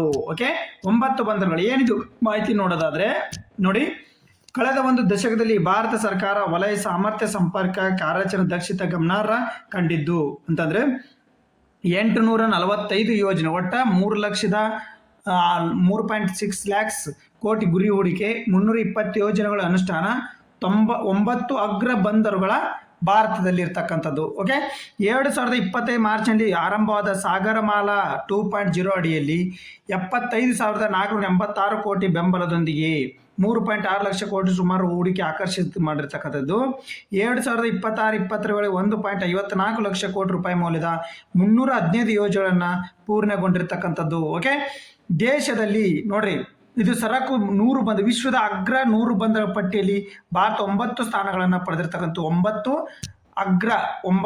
ಬಂದರುಗಳು ನಮ್ಮ 100 ಪಟ್ಟಿಯಲ್ಲಿ ನೋಡ್ರಿ, ಭಾರತೀಯ ಬಂದರುಗಳು ಅಂದ್ರೆ ಅದರಲ್ಲಿ 9 ನಮ್ಮ ಅಗ್ರಸ್ಥಾನ ಪಡೆದಿರ್ತಕ್ಕಂಥವು. ಸರಕು ಸಾಗಾಣಿಕೆಯಲ್ಲೂ ಪ್ರಗತಿ ಕಂಡಿರ್ತಕ್ಕಂಥದ್ದು. ಹಾಗಾದರೆ 2003ರಲ್ಲಿ ಅಂದಿನ ಪ್ರಧಾನಿ ಅಟಲ್ ಬಿಹಾರಿ ವಾಜಪೇಯಿ ಅವರು ಏನು ಮಾಡಿರ್ತಕ್ಕಂಥ, ವಾಜಪೇಯಿ ಅವರು ಸಾಗರ್ ಮಾಲಾ ಕಲ್ಪನೆಯಡಿ ಭಾರತ ಬಂದರುಗಳನ್ನು ವಿಶ್ವ ದರ್ಜೆಗೆ ಏರಿಸುವ ಮತ್ತು ಕರಾವಳಿ ಉದ್ದಕ್ಕೂ ಆರ್ಥಿಕ ಕಾರಿಡಾರ್ ನಿರ್ಮಿಸುವ ಮಹತ್ವಾಕಾಂಕ್ಷಿ ಯೋಜನೆಯನ್ನು ಘೋಷಿಸಿದರು. ತದನಂತರ 2015 ಮಾರ್ಚರಲ್ಲಿ 20 ಕೇಂದ್ರ ಸಚಿವ ಸಂಪುಟ ಸಾಗರ್ ಮಾಲಾ ಯೋಜನೆಗೆ ಅಧಿಕೃತವಾಗಿ ಅನುಮೋದನೆಯನ್ನು ನೀಡಿರ್ತಕ್ಕಂಥದ್ದು. ಹಾಗಾದರೆ ಸಾಗರ್ ಮಾಲಾ ಯೋಜನೆ ಅಧಿಕೃತವಾಗಿ ಸ್ಟಾರ್ಟ್ ಆಗಿದ್ದಾವಾಗ 2015 ಮಾರ್ಚ್ 25ರಂದು ಸಾಗರ್ ಮಾಲಾ ಯೋಜನೆ ಸ್ಟಾರ್ಟ್ ಆಗಿರ್ತಕ್ಕಂಥ. ಈಗ ಟೋಟಲ್ ಅಗ್ರ ಬಂದರುಗಳು ಭಾರತದಲ್ಲಿ ಇರ್ತಕ್ಕಂಥ ಒಟ್ಟು 320 ಯೋಜನೆಗಳನ್ನು ಹಾಕೊಂಡಿರ್ತಕ್ಕಂಥದ್ದು, 320 ಯೋಜನೆ. ಬಟ್ ಈಗ ಅಗ್ರ ಸ್ಥಾನದಲ್ಲಿ ಬಂದಿರತಕ್ಕಂಥದ್ದು 9 ಬಂದರುಗಳು. ಓಕೆ, ನೆಕ್ಸ್ಟ್, ಪರಿಸರ ಕಾಳಜಿಯ ನಡುವೆಯೂ ಸಮುದ್ರದ ಅಡಿಯಲ್ಲಿ ವಾಣಿಜ್ಯ ದತ್ತಾಂಶ ಕೇಂದ್ರಗಳನ್ನು ಸ್ಥಾಪಿಸುವ ದೇಶವು ಡಾಟಾ ಸೆಂಟರ್ನ ಸ್ಥಾಪನೆ ಮಾಡಿಕೊಂಡ್ರೆ. ಯಾಕಂದ್ರೆ ಡಾಟಾ ಸೆಂಟರ್ ಹೊರಗಡೆ ಇದ್ರೆ ಅದಕ್ಕೆ ಹೆವಿ ನೀರು ಬೇಕು. ಈಗ ನಾವು ಅಂತ ಬಳಸ್ತೀವಲ್ಲ, ಬಳಸೋದ್ರಿಂದ ಏನಾಗುತ್ತೆ, ಅದಕ್ಕೆ ಬಿಲಿಯನ್ ಗಂಟ್ಲೆ ಏನಾಗುತ್ತೆ ಲೀಟರ್ಸ್ ನೀರು ಅದಕ್ಕೆ ನಾವು ಕೂಲ್ ಮಾಡೋಕ್ಕೆ, ಈಗ ನಾವು ಬಳಸ್ತೀವಲ್ಲ ಡಾಟಾನ, ಅದಕ್ಕೆ ಕೂಲ್ ಮಾಡೋಕ್ಕೆ, ಡಾಟಾ ಸೆಂಟರ್ ಕೂಲ್ ಮಾಡೋಕ್ಕೆ ಎಷ್ಟಕ್ಕೊಂದು ನೀರು ಬೇಕಂದ್ರೆ ಭಾಳ ನೀರು ಬೇಕು. ಅದಕ್ಕೋಸ್ಕರ ಅದನ್ನು ಕೂಲ್ ಮಾಡೋದ್ರಿಂದ ಸಮುದ್ರದ ಆಳದಲ್ಲಿನೇ ಡಾಟಾ ಸೆಂಟರ್ನ ಸ್ಥಾಪನೆ ಮಾಡಕ್ಕೆ ಹೊಂಟಿರ್ತಕ್ಕಂಥ ದೇಶ ಯಾವುದು ಅಂತಂದ್ರೆ ಚೀನಾ. ಓಕೆ, ನೋಡ್ರಿ ಮಾಹಿತಿಯನ್ನ ಇದು ನೋಡ್ರಿ, ಸಾಗರದ ಆಳದಲ್ಲಿ ಡೇಟಾ ಸೆಂಟರ್. ನೋಡ್ರಿ, ಈ ತರ ಡೇಟಾ ಸೆಂಟರ್ ಇರ್ತೈತೆ. ಇದನ್ನ ಕೂಲ್ ಮಾಡ್ಬೇಕಂದ್ರೆ ಬಹಳ ನೀರನ್ನ ಯೂಸ್ ಮಾಡ್ಬೇಕಾಗಿರ್ತಕ್ಕಂಥ, ಅದಕ್ಕೋಸ್ಕರ ಸಮುದ್ರ ಆಳದಲ್ಲಿನೇ ಯೂಸ್ ಮಾಡಕ್ಕೆ ಹೊರಟಿರ್ತಕ್ಕಂಥದ್ದು. ಓಕೆ, ನೋಡ್ರಿ ಮಾಹಿತಿ. ಹಾಗಾದ್ರೆ ಏನು ಮಾಹಿತಿ ಇರ್ತಕ್ಕಂಥದ್ದು ನೋಡ್ರಿ, ಸ್ವಲ್ಪ ಜೂಮ್ ಮಾಡ್ತೀನಿ, HD ಇಟ್ಕೊಂಡು ನೋಡ್ರಿ ಸ್ವಲ್ಪ. ಓಕೆ, ನೋಡ್ರಿ, ಆವಿಷ್ಕಾರ ಮತ್ತು ತಂತ್ರಜ್ಞಾನ ನಮಗಿಂತ ಸದಾ ಒಂದು ಹೆಜ್ಜೆ ಮುಂದಿರ್ತಕ್ಕಂಥ ಡ್ರ್ಯಾಗನ್ ದೇಶ ಅನಿಸ್ಕೊಂಡೈತೆ. Okay, China high cloud company Shanghai ಕರಾವಳಿ ಬಳಿ 7.3 ಮೆಗಾವ್ಯಾಟ್ ಸಾಮರ್ಥ್ಯ ಡೇಟಾ ಕೇಂದ್ರ ಮೊದಲ ಹಂತವನ್ನು ಆರಂಭಿಸಿದೆ. ಇದು ವಿಶ್ವದಲ್ಲೇ ಮೊದಲನೆಯದೆಂದು ಹೇಳಿಕೊಂಡಿರ್ತಕ್ಕಂಥ ನ್ಯೂ ಅಟ್ಲಾಸ್ ಎಂಬ ಚೀನಾ ಮಾಧ್ಯಮದ ವರದಿ ಪ್ರಕಾರ ಡೇಟಾ ಸೆಂಟರ್ಗೆ ಬೇಕಾದ ವಿದ್ಯುತ್ತಿನ 95% ಎಲ್ಲಿದ್ದ ಫ್ಯಾನ್ ಅದಕ್ಕೆ ಪವನ ಶಕ್ತಿಯಿಂದ ತರ್ತಕ್ಕಂಥದ್ದು. ಆದರೆ ನೀರಿನ ಒಳಗಡೆನೆ ಮಾಡ್ತಕ್ಕಂಥದ್ದು. ಭೂಮಿಯ ಮೇಲಿನ ಡೇಟಾ ಸೆಂಟರ್ಗಳೊಂದಿಗೆ ಹೋಲಿಸಿದರೆ ಇಲ್ಲಿ ಬಳಕೆಯ ಒಟ್ಟು ವಿದ್ಯುತ್ತಿನ ಸುಮಾರು 23% ಕಡಿಮೆಗೊಳ್ಳುವ ಸಾಧ್ಯತೆ ಇದೆ ಎಂದು ಅಂದಾಜು ಮಾಡಿರ್ತಕ್ಕಂಥದ್ದು. ಓಕೆ, ಚೀನಾದ ಸಾಗರದಲ್ಲಿ ಮೊದಲ ವಾಣಿಜ್ಯ ಡೇಟಾ ಸೆಂಟರ್ ಒಂದು ಘಟಕ ಪೂರ್ಣಗೊಂಡ ಬಳಿಕ ಸೌತ್ ಚೈನಾ ಮಾರ್ನಿಂಗ್ ಪೋಸ್ಟ್ ತನ್ನ ವೆಬ್ಸೈಟ್ನಲ್ಲಿ ನೀಡಿರುವ ವರದಿ ಪ್ರಕಾರ ಕರಾವಳಿಯ ತೀರ ಹೈನಾನಲ್ಲಿ 114 ಅಡಿ ಆಳದಲ್ಲಿ ಈ ಯೋಜನೆ ಪ್ರಾರಂಭಗೊಂಡಿರ್ತಕ್ಕಂಥದ್ದು. ಇದು ಜಲಾಂತರ್ಗಾಮಿ ಸರ್ವರ್ ರ್ಯಾಕರ್ಗಳು ಸರಣಿಯಾಗಿ ಪ್ರತಿ ಕ್ಯಾಬಿನ್ ಪಾಡ್ನಲ್ಲಿ ಒಂದೇ ಸಮಯದಲ್ಲಿ 400-500 ಸರ್ವರ್ಗಳು ಇರಿಸುವಷ್ಟು ದೈತ್ಯ ಸಾಮರ್ಥ್ಯ ಆಗಿರ್ತಕ್ಕಂಥದ್ದು. ಹಾಗಾದ್ರೆ ಡೇಟಾ ಸೆಂಟರ್ನ ಕಾರ್ಯವಿಧಾನ ಹೆಂಗಂದ್ರೆ ಡೇಟಾ ಸೆಂಟರ್ ಕಾರ್ಯವಿಧಾನ ನೋಡ್ರಿ, ಸರ್ವರ್ ಡೇಟಾ ಕೇಂದ್ರ ಕಾರ್ಯನಿರ್ವಹಿಸುವ ತಂಪಿನ ವಾತಾವರಣ ಅಗತ್ಯ ಇರ್ತಕ್ಕಂಥದ್ದು. ನೋಡ್ರಿ, ಭಾಳ ಹೀಟ್ ಹಾಕಿರ್ತಾವೆ. ದೊಡ್ಡ ಕೇಂದ್ರ ದಿನಕ್ಕೆ ಅಂದಾಜು 5 ಮಿಲಿಯನ್ ಗ್ಯಾಲನ್ ನೀರನ್ನು ಬೇಕು. ನೋಡ್ರಿ, ನಾವು ನೀರನ್ನು ಎದ್ರಾಗ ಐತೀವಿ, ಗ್ಯಾಲನ್ ಒಳಗಡೆ ಐತಕ್ಕಂಥ ಗ್ಯಾಲನ್ ನೀರು ಬೇಕು. ನಾವು ಬಳಸ್ತೀವಲ್ಲ, ಬಳಸೋಕ್ಕಷ್ಟೇ ಈಜಿ. ಬಟ್ ಡಾಟಾ ಸೆಂಟರ್ಗಳು ಭಾಳ ಅದನ್ನು ಕೂಲ್ ಮಾಡೋಕ್ಕೆ ನೀರು ಬೇಕಾಗಿರ್ತಕ್ಕಂಥದ್ದು. ಇದು 10,000ದಿಂದ 50,000 ಜನವಸತಿ ಪ್ರದೇಶ ದೈನಂದಿನ ಬಳಕೆಯನ್ನು ಎಂದು ಅಂದಾಜಿಸಲಾಗಿದೆ. ನೋಡ್ರಿ, ಇಷ್ಟು ನೀರು ಬೇಕು. ಅದಕ್ಕೋಸ್ಕರ ಅಮೆರಿಕ ಟೆಕ್ಸಾಸ್ ಟೆಲಿವಿಷನ್ ಇರುವ ಓಪನ್ ಎ ಮತ್ತು ಒರಾಕಲ್ ಸಂಸ್ಥೆಗಳು ಸ್ಟಾರ್ಗೇಟ್ ಎ ಡೇಟಾ ಸೆಂಟರ್ ಈ ನೀರಿನ ಬಳಕೆಯನ್ನು ಕಡಿಮೆ ಮಾಡಲು ಮುಚ್ಚಿದ ಚಕ್ರ ಕ್ಲೋಸ್ಡ್ ಲೂಪ್ ವ್ಯವಸ್ಥೆಯನ್ನು ಬಳಸುವ ಯೋಜನೆ. ಈ ವ್ಯವಸ್ಥೆ ಆರಂಭಿಕವಾಗಿ 1 ಮಿಲಿಯನ್ ಗ್ಯಾಲನ್ ನೀರನ್ನು ಬಳಕೆ ಮಾಡುತ್ತಿದ್ದೇವೆ. ಓಕೆ, ಇಷ್ಟೊಂದು ಬೇಡಿಕೆ ಇರುವ ಡೇಟಾ ಸೆಂಟರ್ ತಂಪು ವಾತಾವರಣ ವ್ಯವಸ್ಥೆ ಚೀನಾದ ಈ ಹೊಸ ತಂತ್ರಜ್ಞಾನದಿಂದ ಏನಾಗಿರ್ತಕ್ಕಂಥದ್ದು ಹೆಲ್ಪ್ ಆಗ್ತಕ್ಕಂಥದ್ದು. ಓಕೆ, ನೆಕ್ಸ್ಟ್ ನೋಡ್ರಿ, ಇದೇ ಮೊದಲ ಬಾರಿಯಲ್ಲ ನೋಡ್ರಿ ಮೊದಲ ಬಾರಿಗೆ ನೋಡ್ರಿ ಮೈಕ್ರೋಸಾಫ್ಟ್ ವಿಶ್ವದ ಮೊದಲ ಸಮುದ್ರ ಆಳದ ಡೇಟಾ ಸೆಂಟರ್ಗಾಗಿ ಪೆಸಿಫಿಕ್ ಸಾಗರದಲ್ಲಿ 2015 ಮೈಕ್ರೋಸಾಫ್ಟ್ ಅಂತೆ ಪ್ರಾಜೆಕ್ಟ್ ನ್ಯಾಟಕ್ ಎಂಬ 2 ಹಂತಗಳ ಪೈಲಟ್ ಯೋಜನೆಯನ್ನು ಕಾರ್ಯಾರಂಭ ಮಾಡಿತ್ತು.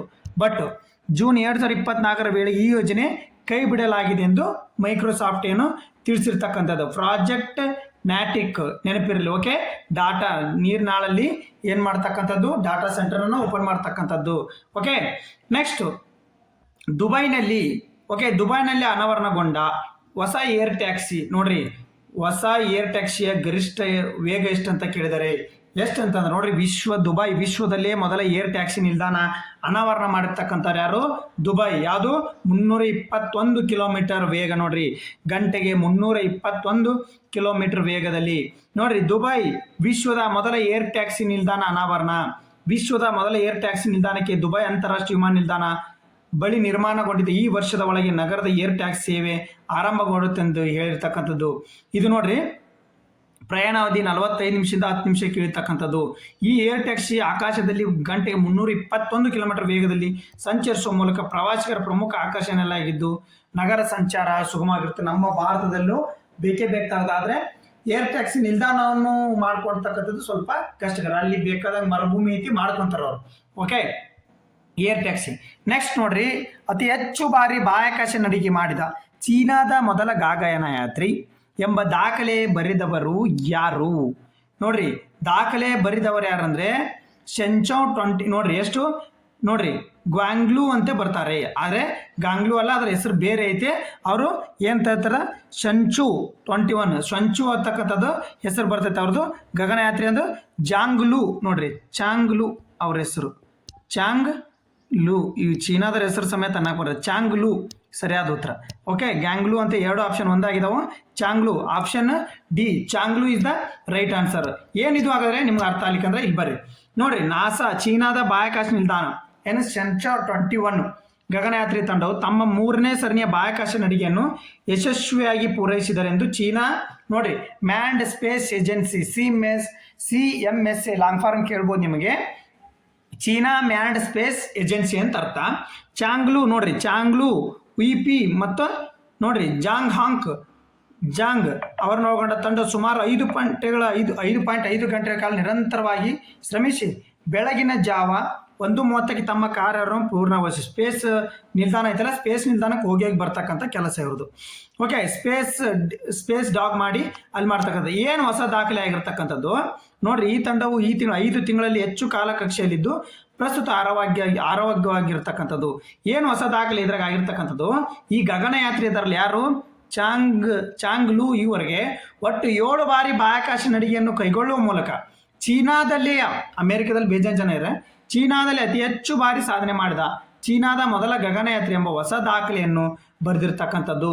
ಮಾರ್ಚ್ 16ರಂದು 2ನೇ ಬಾಹ್ಯಾಕಾಶ ನಡಿಗೆ ನಂತರ ತಂಡವು ಬಾಹ್ಯಾಕಾಶ ಜೀವ ವಿಜ್ಞಾನ, ಮಾನವ ಸಂಶೋಧನೆ, ಸೂಕ್ಷ್ಮ ಗುರುತ್ವಾಕರ್ಷಣೆ, ಭೌತಶಾಸ್ತ್ರ ಕುರಿತು ಪ್ರಯೋಗವನ್ನು ನಡೆಸ್ತಕ್ಕಂಥದ್ದು. ಸ್ಪೇಸ್ ನಮ್ಮದು ಸ್ಟ್ಯಾಂಡ್ ಐತಲ್ಲ ಅಲ್ಲಿ ಮೇಲ್ಗಡೆ ನಿಲ್ದಾಣ, ಅಲ್ಲಿಗೆ 7 ಬಾರಿ ನಡಿಗೆಯನ್ನು ಮಾಡಿರ್ತಕ್ಕಂಥವ್ರು ಯಾರು?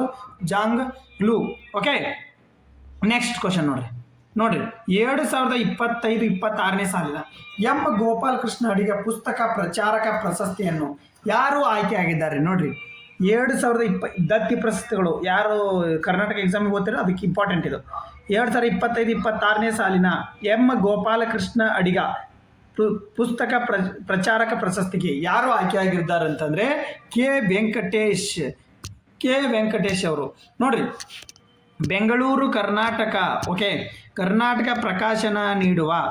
ಪ್ರಕಾಶನ ಸಂಘ ನೀಡುವ 2025-26ನೇ ಸಾಲಿನ ಎಂ ಗೋಪಾಲಕೃಷ್ಣ ಅಡಿಗ ಪುಸ್ತಕ ಪರಿಚಾರಕ ಪ್ರಶಸ್ತಿಗೆ ಪಲ್ಲವ ಪ್ರಕಾಶದ ಕೆ ವೆಂಕಟೇಶ್ ಹಾಗೂ ಶ್ರೀಮತಿ ನಂಜನಗೂಡು ತಿರುವಲಾಂಬ ಮಹಿಳೆ ಪ್ರಕಾಶನ ಪ್ರಶಸ್ತಿಗೆ ಬಂಡಾಯ ಪ್ರಕಾಶನ ಯಮುನಾ ಗಾವ್ಕರ್ ಆಯ್ಕೆಯಾಗಿರ್ತಕ್ಕಂಥದ್ದು. ನೋಡ್ರಿ, ನಂಜನಮೂಡು ತಿರುಮಾಲ್ ಮಹಿಳೆ ಅವರು. ಪ್ರಕಾಶನ ಪ್ರಶಸ್ತಿಗೆ ಬಂಡಾಯ ಪ್ರಕಾಶನದ ಯಮುನಾ ಗಾಂವ್ಕರ್ ಅವರು ಆಯ್ಕೆಯಾಗಿರ್ತಕ್ಕಂಥದ್ದು. ಓಕೆ, ಸಂಘದ ಅಧ್ಯಕ್ಷ ವಸುಂಧರಾ ಭೂಪತಿ ಅವರು. ಎಷ್ಟಿದ್ರು ಬಹುಮಾನ ಮೊತ್ತ 15,000 ನಗದು ಫಲಕಗಳನ್ನು ಹೊಂದಿರತಕ್ಕಂಥದ್ದು. ಮುದ್ರಣ ಗೌರವಕ್ಕೆ ಬೆಂಗಳೂರಿನ ರಿಗಲ್ ಪ್ರಿಂಟರ್ಸ್ ವೆಂಕಟೇಶ್. ಪುಸ್ತಕ ವಿಕಸನ ಗೌರವಕ್ಕೆ ಅರುಣ್ ಕುಮಾರ್. ಪುಸ್ತಕ ಪರಿಚಾರಕ ಗೌರವಕ್ಕೆ ಕೋಲಾರದ ಪುರುಷೋತ್ತಮ ರಾವು. ಬಿಜಾಪುರದ ಬೆರಗು ಪ್ರಕಾಶನ ವಿಜಯಲಕ್ಷ್ಮಿ ಕಟ್ಟಿ. ಪುಸ್ತಕ ಅರಿವಿನ ಗೌರವಕ್ಕೆ ಕಾನೂನು ಪರಿಣಿತ ವೈಜೆ ಮುರಳಿದ. ಇವರೆಲ್ಲ ನೋಡ್ಕೊಡ್ರಿ, ಇವೆಲ್ಲ ಸ್ವಲ್ಪ ಕೇಳಿದ್ರೆ ಇಲ್ಲಾಂದರೆ ಜಸ್ಟ್ ಇದು ನೋಡಿ, ವೆಂಕಟೇಶ್ವರ ಏನೋ ಪ್ರಕಾಶನ ಸಂಘದ ಪ್ರಶಸ್ತಿ ನೀಡತಕ್ಕಂಥ ಪುಸ್ತಕ ಪರಿಚಾರಕ ಪ್ರಶಸ್ತಿ ವೆಂಕಟೇಶ್ ಅವರು ಇಂಪಾರ್ಟೆಂಟ್ ಇದ್ರಾಗ. ಉಳಿಕೆದು ಭಾಳ ಅದಾವ, ಅವನ್ನೆಲ್ಲ ತಲೆ ಕೆಡಿಸ್ಕೊಬೇಡ್ರಿ, ಆದರೂ ಒಮ್ಮೆ ನೋಡ್ಕೊಡ್ರಿ. ವಿಶ್ವ ಪುಸ್ತಕ ದಿನಾಚರಣೆ ಪ್ರಯುಕ್ತ ಇದೇ 22ರಂದು ಸಂಜೆ ವಿಶ್ವ ಪುಸ್ತಕ ಪರಿಸರ ಪ್ರಯುಕ್ತ ದಿನಾಚರಣೆ ಪ್ರಯುಕ್ತ ಯಾವುದು ಏಪ್ರಿಲ್ 22ರಂದು ಅವ್ರಿಗೆ ಏನು ಮಾಡ್ತಕ್ಕಂಥದ್ದು ಪ್ರಶಸ್ತಿ ಪ್ರದಾನ ಮಾಡ್ತಕ್ಕಂಥದ್ದು. ಭಾಳದ ಪ್ರಶಸ್ತಿ ಒಂದು 3-4 ಅದಾವು, ಅವನ್ನೆಲ್ಲ ಬಿಡ್ರಿ. ಜಸ್ಟ್ ಇದ್ರಾಗ ಇಂಪಾರ್ಟೆಂಟ್ ವೆಂಕಟೇಶ್ವರ ಬಗ್ಗೆ ನೋಡ್ಕೊಡ್ರಿ. ಓಕೆ, ನೆಕ್ಸ್ಟ್ ಹವಾಮಾನ ಮತ್ತು ವಾಯು ಮಾಲಿನ್ಯದ ಮೇಲ್ವಿಚಾರಣೆಗಾಗಿ ವಿನ್ಯಾಸಗೊಳಿಸಲಾದ G20 ಉಪಗ್ರಹವನ್ನು ಯಾವಾಗ ಉಡಾವಣೆ ಮಾಡಲಾಗಿತ್ತು? ನೋಡ್ರಿ, ಮಾಡಲು ಯೋಜನೆ ಮಾಡಿರ್ತಕ್ಕಂಥದ್ದು 24, 25, 27, 40 ಯಾವುದು 2027ಕ್ಕೆ ನೋಡ್ರಿ ಹವಾಮಾನಕ್ಕೆ ಒಂದು ಕ್ವಶನ್ ಇದ್ದೇ ಇರುತ್ತದೆ. ಹವಾಮಾನ ಮತ್ತು ವಾಯು ಮಾಲಿನ್ಯ ಮೇಲ್ವಿಚಾರಣೆಗೆ ವಿನ್ಯಾಸಗೊಳಿಸಿದ G20 ಉಪಗ್ರಹಗಳಿವು. G20 ಅಂದರೆ 20 ಉಪಗ್ರಹಗಳು. G20 ಉಪಗ್ರಹಗಳನ್ನು ಯಾವಾಗ ಅಂದರೆ 2027ಕ್ಕೆ. ನೋಡ್ರಿ, ವಾಯು ಮಾಲಿನ್ಯ ಇದ್ರ ಕೆಲಸ ಏನು? ವಾಯು ಮಾಲಿನ್ಯ ಮತ್ತು ಹವಾಮಾನ ಮಾಲಿನ್ಯ ಮೇಲ್ವಿಚಾರಣೆ ಮಾಡ್ತಕ್ಕಂಥ ಕೆಲಸ. ಓಕೆ, 2027ರಲ್ಲಿ ಉಡಾವಣೆ ಮಾಡಲು ಯೋಜಿಸಲಾಗಿದ್ದು ಇಸ್ರೋ ಅಧ್ಯಕ್ಷ ಡಾಕ್ಟರ್ ವಿ ನಾರಾಯಣ್ ಅವರು ತಿಳಿಸಿರ್ತಕ್ಕಂಥದ್ದು. ಯಾರು ಇಸ್ರೋ ಅಧ್ಯಕ್ಷ? ಡಾಕ್ಟರ್ ವಿ ನಾರಾಯಣ್ ಅವರು ತಿಳಿಸಿರ್ತಕ್ಕಂಥದ್ದು. DRDO ಇಸ್ರೋ ವಿಜ್ಞಾನ ಉದ್ದೇಶಿಸಿ ಮಾತನಾಡಿದ ಡಾಕ್ಟರ್ ನಾರಾಯಣ್, ನಾವು G20 ದೇಶಗಳಾಗಿ G20 ಉಪಗ್ರಹ ಕುರಿತು ಕೆಲಸ ಮಾಡುತ್ತವೆ. ಇದರಲ್ಲಿ ಭಾರತ ಪ್ರಮುಖ ಪಾತ್ರ ವಹಿಸಿರ್ತಕ್ಕಂಥ G20 ಅಂದರೆ 20 G20 ರಾಷ್ಟ್ರಗಳನ್ನು ಒಳಗೊಂಡಿರ್ತಕ್ಕಂಥ ಉಪಗ್ರಹಗಳು. ಎಲ್ಲರೂ ಅವರನ್ನು ಒಳಗೊಂಡಿರ್ತಕ್ಕಂಥ ಉಪಗ್ರಹಗಳು. ನಾವು 2040ರ ವೇಳೆಗೆ ಇದನ್ನು ಸಾಧಿಸಿದರೆ ಉಡಾವಣಾ ತಂತ್ರಜ್ಞಾನ, ಉಪಗ್ರಹ ತಂತ್ರಜ್ಞಾನ. ಓಕೆ, ಏನಂದರೆ 2020ರ ವೇಳೆಗೆ ನಾವು ಉಡಾವಣೆ ಮಾಡಲಿದ್ದೇವೆ. ಆದರೆ 2040 ಚಂದ್ರನ ಮನುಷ್ಯನನ್ನು ಕಳಿಸ್ತಕ್ಕಂಥ ಕೆಲಸ. ಓಕೆ, ಈ ಉಪಗ್ರಹ G20 ಉಪಗ್ರಹ 2027 ಬಟ್ ಮಾನವ ಸಹಿತ ಚಂದ್ರಯಾನಕ್ಕೆ ಮಾನವ ಕಳಿಸಿದ್ದು 2040ರ ಗುರಿಯನ್ನು ಇಸ್ರೋ ಹಾಕಿಕೊಂಡೈತಿ. ಬಟ್ ನಾವು 2040ರ ವೇಳೆಗೆ ಇದನ್ನು ನಾವು ಸಾಧಿಸಿದರೆ ಉಡಾವಣಾ ತಂತ್ರಜ್ಞಾನ, ಉಪಗ್ರಹ ತಂತ್ರಜ್ಞಾನ, ಮಾನವ ಬಾಹ್ಯಾಕಾಶ ಹಾರಾಟ ಕಾರ್ಯಕ್ರಮವನ್ನು ವಿಷಯದಲ್ಲಿ ನಾವು ಯಾವುದೇ ಇತರ ಬಾಹ್ಯಾಕಾಶ ಪ್ರಾಮಾಣಿಕ ರಾಷ್ಟ್ರಗಳೊಂದಿಗೆ ಸಮನಾಗಿರ್ತವೆ ಎಂದು ಇವರು ಹೇಳಿರ್ತಕ್ಕಂಥದ್ದು. ನೋಡ್ರಿ, ಅಲ್ಲದೆ ಡೀಪ್ ಓಪನ್ ಮಿಷನ್ ಇದೊಂದು ಸ್ವಲ್ಪ ನೋಡ್ರಿ, ಅಲ್ಲದೆ ಡೀಪ್ ಓಷನ್ ಮಿಷನ್ಗಾಗಿ ಸಮುದ್ರಯಾನ ಯೋಜನೆ ಇಸ್ರೋ 2.2 ಮೀಟರ್ ವ್ಯಾಸದ 100 mm ದಪ್ಪದ ಟೈಟಾನಿಯಂ ಹಡಗು ತಯಾರಿಸುವ ಪ್ರಕ್ರಿಯೆಯಲ್ಲಿದೆ ಎಂದು ಹೇಳ್ತಕ್ಕಂಥ ಸಮುದ್ರಯಾನ. ಡೀಪ್ ಓಷನ್ ಸಮುದ್ರಯಾನ ಗೊತ್ತಲ್ಲ ನಿಮಗೆ? ಸಮುದ್ರಯಾನ ಇದಕ್ಕೆ 100 mm ಅಂದರೆ ಇಲ್ಲಿ 100 mm ಟೈಟಾನು. 100 mm ಅಂದರೆ ಎಷ್ಟು? ನಾವು ಬರೀ ಮನೆ ಕಬ್ಬನ 10 mm ಹಾಕಿದ್ರೆ ನಾವು ಎಷ್ಟು ದಪ್ಪ ಇರುತ್ತಪ್ಪ ಅಂತೀವಿ. ಇಲ್ಲಿ 100 mm ಅಂತಂದರೆ ಸಾಗರದ ಆಳದಲ್ಲಿ ಅತಿ ಒತ್ತಡ ಇರ್ತಕ್ಕಂಥ ಆ ಒತ್ತಡನ ತಳಿಬೇಕಾದ್ರೆ ಟೈಟಾನಿಯಂ 100 mm ಟೈಟಾನಿಯಂ ಒಂದು ಹಡಗನ್ನು, ಕ್ಲೋಸ್ಡ್ ಸರ್ಕ್ಯೂಟ್ ಹಡಗನ್ನು ತಯಾರು ಮಾಡಲಿಕ್ಕೆ ಹೊರಟಿರ್ತಕ್ಕಂಥದ್ದು. ಓಕೆ, ನೋಡ್ರಿ, ಇದು ದ ಹಿಂದೂ ನ್ಯೂಸ್ ಪೇಪರ್. ನೋಡ್ರಿ, ದ ಹಿಂದೂ ನ್ಯೂಸ್ ಪೇಪರ್ನಾಗ ಬಂದಿರತಕ್ಕಂಥದ್ದು ಏನು? Kerala botany wins WW award for the world wide fund for app ಅಂತ ಕೇಳಿದಾರೆ. ಏನು? ದ ಹಿಂದೂ ನ್ಯೂಸ್ ಪೇಪರ್ನಾಗ ಬಂದಿರತಕ್ಕಂಥದ್ದು. ನಿಯೋಫೈಟ್ ID ಯಾಪ್ ಅಭಿವೃದ್ಧಿಪಡಿಸಿದ್ದಕ್ಕಾಗಿ WWF ಅಂತಾರಾಷ್ಟ್ರೀಯ ಪ್ರಶಸ್ತಿಯನ್ನು ಗೆದ್ದ ಸಂಶೋಧಕ ಯಾರು ಅಂತ ಕೇಳಿದ್ದಾರೆ. ಯಾರು? ಎನ್ ಅಲಿಮಾರ್ ಯೂಸುಫ್. ನೋಡ್ರಿ, ಯಾರು? N Alimar Yusuf. The Hindu news ಪೇಪರ್ದಿದು ಸ್ವಲ್ಪ ನೋಡ್ಕೊಡ್ರಿ, ದ ಹಿಂದೂ ನ್ಯೂಸ್ ಪೇಪರ್ದು. ಓಕೆ, ನೋಡ್ರಿ ಇಲ್ಲಿ the botanic win the world wide fund for the nature award inside plant of the detective app. ಒಂದು ನೋಡ್ರಿ, ಅದಕ್ಕೆ ಏನಾರು ಬಂದರೆ ಇದಕ್ಕೆ ಈ ಆ್ಯಪ್ ಮುಖಾಂತರ ಡಿಟೆಕ್ಟ್ ಮಾಡ್ಬೇಕಂತಕ್ಕದ್ದು. Certified for recognition. ನೋಡ್ರಿ, ಎಕೋ ಅಂತೇಳಿ WWF ಇವ್ರಿಗೆ ಅವಾರ್ಡ್ ಕೊಟ್ಟಿರ್ತಕ್ಕಂಥದ್ದು. ಏನಿದು? ಏಪ್ರಿಲ್ 2026 ತೆಲಂಗಾಣದ ಹೈದರಾಬಾದ್ನಲ್ಲಿ ನಡೆದ ಅಂತಾರಾಷ್ಟ್ರೀಯ ಯುವ ಜೀವ ವೈವಿಧ್ಯ ಸಮ್ಮೇಳನ ಭಾಗವಾದ ನೋಡ್ರಿ national eco youth innovation submit ಎಲ್ಲಿ ನಡೀತು? ತೆಲಂಗಾಣದ ಹೈದರಾಬಾದಲ್ಲಿ 2026ರಲ್ಲಿ ನಡೆದ. ಕೇರಳದ ಭಾರತೀಯ ಸಸ್ಯಶಾಸ್ತ್ರಜ್ಞ ನೋಡ್ರಿ ಏನೋ ಬಾಟನಿಸ್ಟ್ ಅಂತ ಕರಿತೀವಿ. ಎನ್ ಅಲೀಂ ಯೂಸುಫ್ ಅವರಿಗೆ ವರ್ಲ್ಡ್ ವೈಡ್ ಫಂಡ್ ನೇಚರ್ ರಾಷ್ಟ್ರೀಯ ಪ್ರಶಸ್ತಿ ನೀಡಿ ಗೌರವಿಸಲಾಗಿರ್ತಕ್ಕಂಥದ್ದು. ಈ ಕೃತಕ ಬುದ್ಧಿಮತ್ತೆ ಚಾಲಿತ ಆ್ಯಪ್ ಅನ್ನು ಅವರು ಅಭಿವೃದ್ಧಿಪಡಿಸಿದ್ದಾರೆ. ಈ ಆ್ಯಪ್ ಅನ್ನು ELO11 ಮಷಿನ್ ಲರ್ನಿಂಗ್ ಮಾಡೆಲ್ ಬಳಸಿ ಕೇರಳದಲ್ಲಿರುವ ಸುಮಾರು 100 ಅಕ್ರಮಕಾರಿ ಸಸ್ಯ ಪ್ರಭೇದಗಳನ್ನು ಗುರುತಿಸುವ ವಿನ್ಯಾಸಗೊಳಿಸಲಾಗಿರ್ತಕ್ಕಂಥದ್ದು ಇದು app. Okay, yes. Next question ನೋಡ್ರಿ, GK ಟುಡೇಗೆ ಬರೀ ದ ಹಿಂದೂ ಆಯ್ತು, ಕನ್ನಡ ನ್ಯೂಸ್ ಪೇಪರ್ ಎಲ್ಲ ಹೇಳಿನಿ. ಈಗ ಬರ್ರಿ GK two. What is the ನಗ್ಲೇಮಾ that is recently seen in news? ಇತ್ತೀಚೆಗೆ ಸುದ್ದಿಯಲ್ಲಿ ಕಂಡಿರುವ ಡಿಲೇನಿಯಾ ನಾಗಲಿಮ ಎಂದರೇನು? ನೋಡ್ರಿ, ನಾಗಲಿಮ್ ಎಂದರೇನು? ಡಿಲೇಮಾ ಏನು?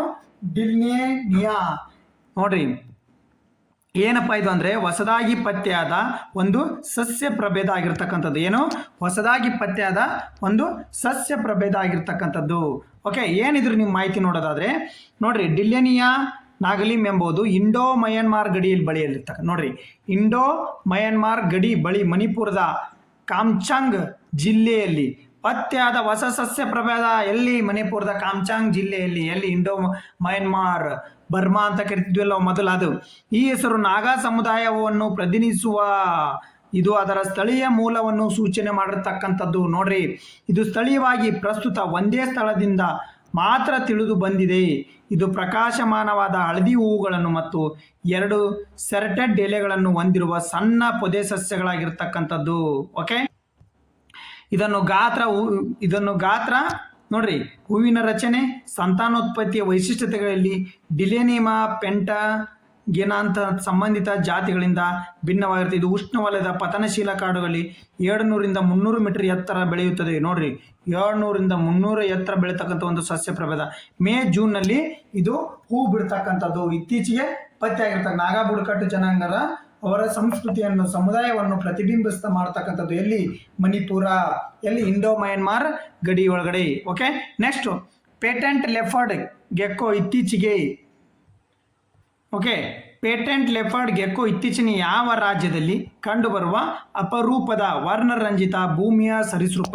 ಸರೀಸೃಪ ಅಂದರೆ ಹಾವಾಗಿರ್ಬೋದು, ಏನರಾಗಿರ್ಬೋದು. ಸರೀಸೃಪ ಅಂದರೆ ಮೊದಲು ಇಲ್ಲಿ ತಿಳ್ಕೊಳ್ರಿ, ಸರೀಸೃಪ ಹಾವೇ ಸರೀಸೃಪ ಅಂತೇಳಿ. ವರ್ಣರಂಜಿತ ಭೂಮಿಯ ಸರೀಸೃಪ ಆಗಿರ್ತದೆ. ಬಿಹಾರ, ಜಾರ್ಖಂಡ, ಒಡಿಸ್ಸಾ ಮತ್ತು ಛತ್ತೀಸ್ಗಢ. ಎಲ್ಲಿ ಕಂಡು ಬಂದೈತೆ ಅಂದರೆ ಇತ್ತೀಚೆಗೆ ಛತ್ತೀಸ್ಗಢದಲ್ಲಿ ಕಂಡು ಬರ್ತಕ್ಕಂಥದ್ದು ಸ್ಪಾಟೆಡ್. ಎಲ್ಲಿ ನೋಡ್ರಿ, ಪೇಟೆಂಟ್ ನೋಡ್ರಿ, ಪೇಟೆಡ್ ಲೆಫರ್ಡ್ ಗೆಕ್ಕೋ ಅಂದರೆ ಬ್ಲೆಫರಿಸ್ ಫಿಕ್ಟಸ್ ಇತ್ತೀಚೆಗೆ ಛತ್ತೀಸ್ಗಢದ ಬಸ್ತಾರ್ ಜಿಲ್ಲೆಯಲ್ಲಿ ಕಂಡುಬಂದ ಅಪರೂಪದ ವರ್ಣರಂಜಿತ ಭೂಮಿಯ ಸರೀಸೃಪ ಆಗಿರ್ತಕ್ಕಂಥದ್ದು. ಇದು ನೋಡ್ರಿ, ಬ್ಲೆಫರಿಡಿ ಕುಟುಂಬಕ್ಕೆ ಅಡಿಯಲ್ಲಿ ಬ್ಲೆಫರಿಸ್ ಕುಲಕ್ಕೆ ಸೇರಿದ್ದು. ಏಷ್ಯಾ, ಆಫ್ರಿಕಾ, ಅಮೆರಿಕಗಳಲ್ಲಿ ವಿತರಿಸಲ್ಪಟ್ಟಿರ್ತಕ್ಕಂಥದ್ದು. ಈ ಜಾತಿ ಅಂದರೆ 2022ರಲ್ಲಿ ಆಂಧ್ರ ಪ್ರದೇಶ, ಒಡಿಸ್ಸಾ ಪೂರ್ವಘಟ್ಟದಲ್ಲಿ ವೈಜ್ಞಾನಿಕವಾಗಿ ಅಲ್ಲಿ ಸ್ಪಾಟೆಡ್ ಆಗಿರ್ತಕ್ಕಂಥದ್ದು ಮೊದಲ. ಬಟ್ 2022ರಲ್ಲಿ ನೋಡ್ರಿ, ಇದು ಎಲ್ಲಪ್ಪ ಅಂತಂದ್ರೆ ಬ್ರಾಹ್ಮಿಣಿ ನದಿಯ ಪೂರ್ವ ಭಾರತದ ಚಿರತೆ ಗೆಕ್ಕೋದಿಂದ ಬೇರ್ಪಡಿಸುವ ಭೌಗೋಳಿಕ ತಡೆಗೋಡೆಯಾಗಿ ಕಾರ್ಯನಿರ್ವಹಿಸ್ತಕ್ಕಂಥದ್ದು ಬ್ರಾಹ್ಮಿಣಿ ನದಿ. ಇದು ಪೊದೆಗಳು ಮತ್ತು ಹುಲ್ಲುಗಾವಳ ಆವಾಸ ಸ್ಥಾನಗಳೊಂದಿಗೆ ಒಣ ನಿತ್ಯ ಹರಿದ್ವರ್ಣ ಕಾಡುಗಳನ್ನು ಆದ್ಯತೆ ನೀಡತಕ್ಕಂಥದ್ದು. ಯಾವುದಿದು? ಸರೀಸೃಪ, ವರ್ಣರಂಜಿತ ಸರೀಸೃಪ. ಓಕೆ, ಛತ್ತೀಸ್ಗಢದಲ್ಲಿ ಇತ್ತೀಚೆಗೆ ಸ್ಪಾಟೆಡ್ ಆಗಿರ್ತಕ್ಕಂಥದ್ದು ಅಂದರೆ ಕಂಡು ಬಂದಿರತಕ್ಕಂಥದ್ದು. ಬ್ಲೆಫರಿಸ್ ಫಿಕ್ಟಸ್.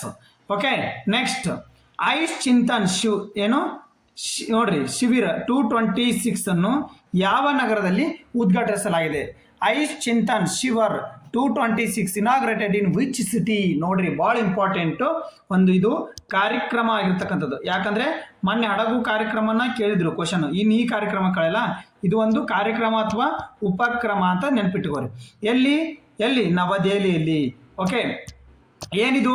ನೋಡ್ರಿ, ಆಯುಷ್ ಸಚಿವಾಲಯ ರಾಜ್ಯ ಸಚಿವ ಸ್ವತಂತ್ರ ಶುಲ್ಕ. ನೋಡ್ರಿ, ಶ್ರೀ ಪ್ರತಾಪ್ ರಾವ್. ನೋಡ್ರಿ, ಆಯುಷ್ ಸಚಿವಾಲಯದ ರಾಜ್ಯ ಸಚಿವರು ಪ್ರತಾಪ್ ರಾವ್ ಜಾಧವ್ ಅವರು ನವದೆಹಲಿಯಲ್ಲಿ ಚಿಂತನ್ ಶಿವರ 226 ಅನ್ನು ಉದ್ಘಾಟನೆ ಮಾಡಿದರು. ಏಪ್ರಿಲ್ 17, 2026 ಕೊನೆಗೊಳ್ಳುವ 2 ದಿನಗಳ ಕಾರ್ಯಕ್ರಮ.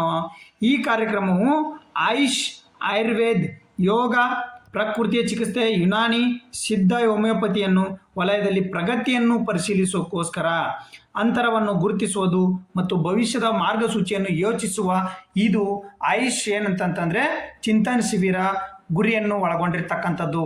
ಓಕೆ, ಇದು ಪುರಾವೆ ಆಧಾರಿತ ಸಾಂಪ್ರದಾಯಿಕ ಔಷಧಿ. Yes correct. ಆಧುನಿಕ ಆರೋಗ್ಯ ವ್ಯವಸ್ಥೆಯೊಂದಿಗೆ ಏಕೀಕರಣ ಒತ್ತಿಗೊಳ್ತದೆ. ಈಗಿನ ಮಾಡರ್ನ್ ಟ್ಯಾಬ್ಲೆಟ್ ಅವು ಏನದಲ್ಲ ಅದ್ರ ಜೊತೆಗೆ ಸಂಯೋಗ ಹೊಂದಿ ಅದ್ರ ಬಗ್ಗೆ ಒತ್ತಿ ಹೇಳ್ತಕ್ಕ. ಬಟ್ ಇದು ಏನೈತೆ ಪುರಾವೆ ಆಧಾರಿತ ಸಾಂಪ್ರದಾಯಿಕ, ಇದೇನು ಆಯುರ್ವೇದಿಕ ಐತಲ್ಲ ಪುರಾವೆ ಆಧಾರಿತಕ್ಕಂಥದ್ದು. ಈ ಸಚಿವಾಲಯವು ಸಾರ್ವಜನಿಕ ತೊಡಗಿಸಿಕೊಳ್ಳುವಿಕೆ ವಾಟ್ಸಪ್ ಚಾನಲ್ ಮತ್ತು ಟೋಲ್ ಫ್ರೀ ಸಂಖ್ಯೆ ನೋಡ್ರಿ ಎಷ್ಟು 1800110008 ಪ್ರಾರಂಭಿಸಿದ್ದು. ಈ ಉಪಕ್ರಮವು ವಿಕಸಿತ್ ಭಾರತ್ 227 ದೃಷ್ಟಿಕೋನ ಹೊಂದಿದೆ ಎಂದು ಭಾರತದಿಂದ ಗುಣಪಡಿಸು ಎಂದು ಉತ್ತೇಜಿಸಿರ್ತಕ್ಕಂಥದ್ದು. ಅಂದರೆ ಇದ್ರದ್ದು ಉಪಕ್ರಮದ ವಾಕ್ಯ ಏನಂತಂದ್ರೆ ಭಾರತದಲ್ಲಿ ಗುಣಪಡಿಸು, ಭಾರತದಿಂದ ಗುಣಪಡಿಸು, ಭಾರತದಲ್ಲಿನ ಗುಣಪಡಿಸು, ಅದನ್ನ ಭಾರತದಿಂದ ಗುಣಪಡಿಸು ಅಂತೇಳಿ ಹೇಳ್ತಕ್ಕಂಥ ಉಪಕ್ರಮ ಒಂದು ಆಯುರ್ವೇದಿಕ ಯುನಾನಿ ಮತ್ತು ಯೋಗದಿಂದ ಕಾಯಿಲೆಗಳನ್ನು ಏನು ಮಾಡ್ತಕ್ಕಂಥದ್ದು ಗುಣಪಡಿಸ್ತಕ್ಕಂಥ ಕೆಲಸ. ಓಕೆ, ನೆಕ್ಸ್ಟ್ ನೋಡ್ರಿ 2026 ಮೊದಲ ಬ್ರಿಕ್ಸ್ ಆರೋಗ್ಯ ಕಾರ್ಯಕ್ರಮ ಗುಂಪು ಸಭೆ ಎಲ್ಲಿ ನಡೆಯುತ್ತೆ ಅಂತೇಳಿ ನಿನ್ನೆ ಕರೆಂಟ್ ಅಫೇರ್ಸ್ ಆಗಿ ಹೇಳಿನಿ. ನೀವು ಅದನ್ನು ನಿನ್ನೆ ಕರೆಂಟ್ ಅಫೇರ್ಸ್ ನೋಡಿ ಕಮೆಂಟ್ ಮೂಲಕ ಕಮೆಂಟ್ ಮಾಡಿ. ಹಾಗೆ ವಿಡಿಯೋನ ಲೈಕ್ ಮಾಡಿ ಹಾಗೂ ನಿಮ್ಮ ಸ್ನೇಹಿತರಿಗೂ ಶೇರ್ ಮಾಡೋದನ್ನು ಮರಿಬೇಡಿ. ಓಕೆ, ಧನ್ಯವಾದಗಳು.